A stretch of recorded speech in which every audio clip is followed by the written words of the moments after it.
जब भी हम प्री मॉडर्न वर्ल्ड ये वर्ड सुनते हैं तो हमें लगता है कि आज से पहले जो वर्ल्ड था वो ग्लोबलाइज नहीं था। यानी कि हमारे मन में ग्लोबलाइजेशन का यही मतलब निकलता है कि जो इकोनॉमिक सिस्टम आज से 50 साल पहले आई थी। लेकिन ग्लोबलाइजेशन इतना छोटा नहीं है। ग्लोबलाइजेशन का अपना एक लंबा इतिहास रहा है। लोगों का माइग्रेशन, जॉब के लिए, वर्क के लिए, कैपिटल का मूवमेंट, कल्चरल एक्सचेंज और कई सारी ऐसी चीज़ें हैं जो ये बताती है कि प्री मॉडर्न वर्ल्ड भी आज की ही तरह ग्लोबलाइज था। आज की तरह प्री मॉडर्न वर्ल्ड मॉडर्नाइज नहीं था, लेकिन आज की तरह ग्लोबलाइज था। कॉरीज जो कि भारत से ट्रेड के तौर पर नॉर्दर्न अफ्रीका में यूज़ की जाती थी, उसका वहाँ पर मिलना, उसके अलावा इंडस वैली सिविलाइजेशन की कई सारी चीज़ों का अफ्रीका और यूरोप में मिलना, ये सारी एक तरफ इशारा करती है कि आज से पहले जो प्री मॉडर्न वर्ल्ड एग्जिस्ट करता था वो भी पूरी तरीके से ग्लोबलाइज था और पूरे वर्ल्ड से इंटरकनेक्टेड था और दुनिया के अलग अलग हिस्सों से उसका भी व्यापार होता था। चाइनीज सिल्क रूट भी इसका एक काफ़ी बढ़िया एग्जाम्पल है। Chinese silk route main link था यूरोप और एशिया के बीच में ट्रेड का। चाइनीज सिल्क रूट ही एशिया को नॉर्दर्न अफ्रीका और यूरोप के साथ ट्रेड करने से जोड़ता था और यही इंटरकनेक्शन और इंटरमीडिएट पूल की तरह, ब्रिज की तरह काम करता था और एशिया के कई सारे ट्रेड इसी रूट से हम सभी को देखने को मिलते थे। और silk route pre modern world का एक वाइब्रेंट एग्जाम्पल है जो हमें ये बताता है कि आज से पहले जो प्री मॉडर्न वर्ल्ड एग्जिस्ट करता था वो एक दूसरे से इंटरकनेक्टेड था और उसके बीच में कई सारे कल्चरल रिंग्स और कल्चरल एक्सचेंज को ये दर्शाता है। तो अगर आप हमारे चैनल पे नए हैं, चैनल को अभी तक सब्सक्राइब नहीं किया, तो इसी तरह के इन्फॉर्मेटिव वीडियोज़ को जानते रहने के लिए चैनल को सब्सक्राइब कर दें।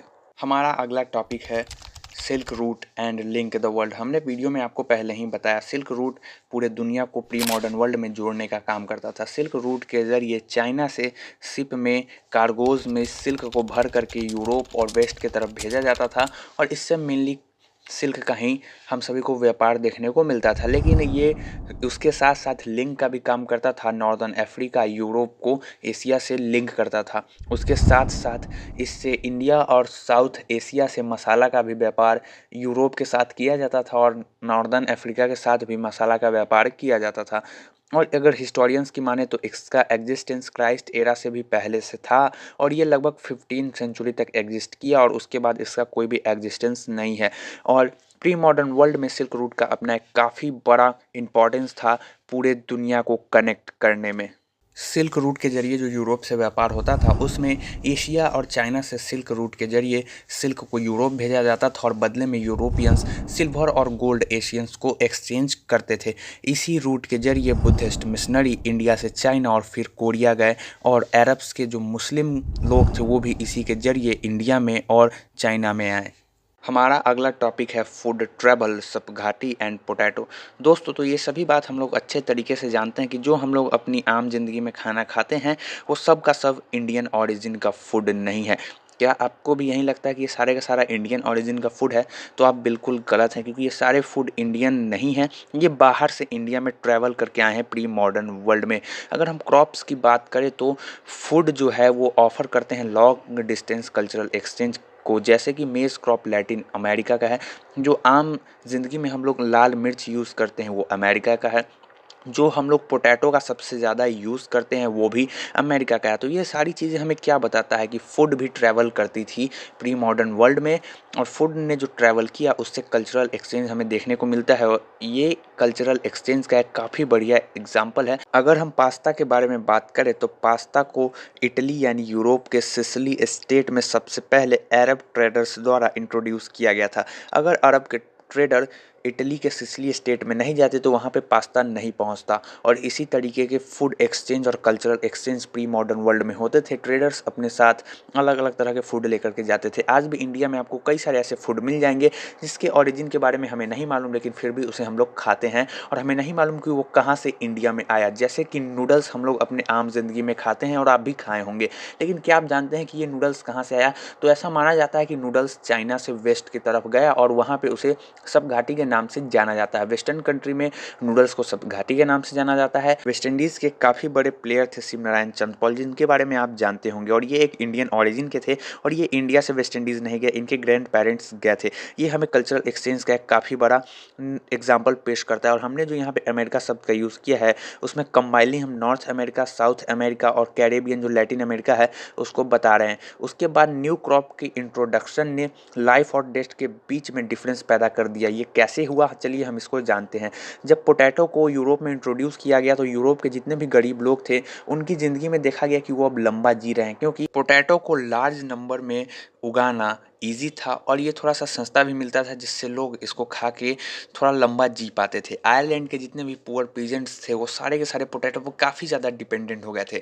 और इसका रिजल्ट ये रहा कि साल 1840 में जब पोटैटो का फसल पूरी तरीके से ख़राब हो गया तो भूख के वजह से लगभग 10 लाख जो आयरलैंड के लोग थे वो लोग मारे गए स्टारवेशन के वजह से।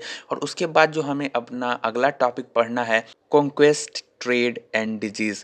जी हाँ दोस्तों, 16th सेंचुरी आते तक प्री मॉडर्न वर्ल्ड पूरी तरीके से अब धीरे धीरे श्रैंक करना शुरू कर दिया था, क्योंकि जितने भी यूरोपियंस थे उन्होंने सक्सेसफुली सी रूट का डिस्कवरी कर लिया था और अब समुद्र के जरिए व्यापार होने लगा था।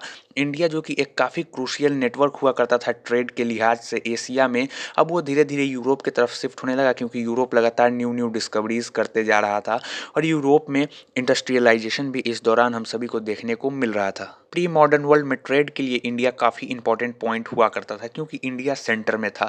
लेकिन अब यूरोप की तरफ ये सब कुछ शिफ्ट होने लगा था, क्योंकि यूरोपियंस अब by the sea route trade करते थे। इसी दौरान क्रिस्टोफर कोलंबस ने अमेरिका का डिस्कवरी किया, जो कि यूरोप के लिए काफ़ी फायदेमंद रहने वाला था, क्योंकि जैसे ही अमेरिका का डिस्कवरी होता है अमेरिका में काफ़ी एबंडेंट ऑफ क्रॉप मिलते हैं, न्यू न्यू क्रॉप मिलते हैं, वहाँ पे कई सारे प्रीशियस मेटल और कई सारे मिनरल्स मिलते हैं और साथ ही साथ एक काफ़ी बड़ा ज़मीन मिलता है खेती करने के लिए। और ब्रिटिशर्स और यूरोपियन को यही तो चाहिए था जहाँ पे वो काफ़ी ज़्यादा प्रीशियस मेटल निकाल पाए। पेरू और मैक्सिको के माइन से वो काफ़ी ज़्यादा प्रीशियस सिल्वर मेटल निकाल रहे थे, जिससे यूरोप धीरे धीरे अमीर बन रहा था। उसी दौरान ये एक अफवाह भी फैली थी कि एक गोल्डन सिटी है एल डोराडो, और इसके खोज में यूरोपियंस बहुत ज़्यादा एक्सपेंडिचर किए, लेकिन ये सिटी कभी मिला नहीं, क्योंकि ये सिटी कभी एग्जिस्ट करता ही नहीं था। उसी दौरान पोर्टुगीज़ और स्पेनिश लोगों ने अमेरिका को कॉलोनाइज करना शुरू कर दिया था। यूरोपियंस अमेरिका को गन या वॉर से कब्जा नहीं कर रहे थे, बल्कि डिजीज़ के मदद से कब्जा कर रहे थे। स्मॉल पॉक्स जो कि एक प्रूवन डेडली डिजीज़ था, और इससे लड़ने के लिए जो अमेरिकन का इम्यूनिटी सिस्टम था वो स्ट्रॉन्ग नहीं था, और इस डिजीज़ की वजह से पूरी की पूरी कम्युनिटी ही मर जाती थी। और इसने हेल्प किया स्पेन को अमेरिका पे कब्जा करने के लिए।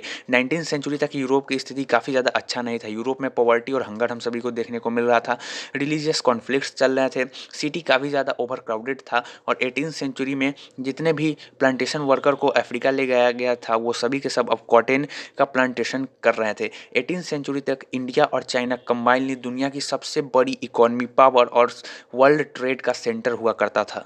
लेकिन 15th सेंचुरी के बाद चाइना ने वर्ल्ड से अपने सारे ट्रेड बंद कर दिए और चाइना को पूरे वर्ल्ड ट्रेड से आइसोलेट कर दिया। उसके बाद अमेरिका की लगातार मिलती वेल्थ की वजह से यूरोप अब दुनिया का न्यू वर्ल्ड ट्रेड का सेंटर इमर्ज हो चुका था। और ये चैप्टर हमारा यहीं पे ख़त्म होता है।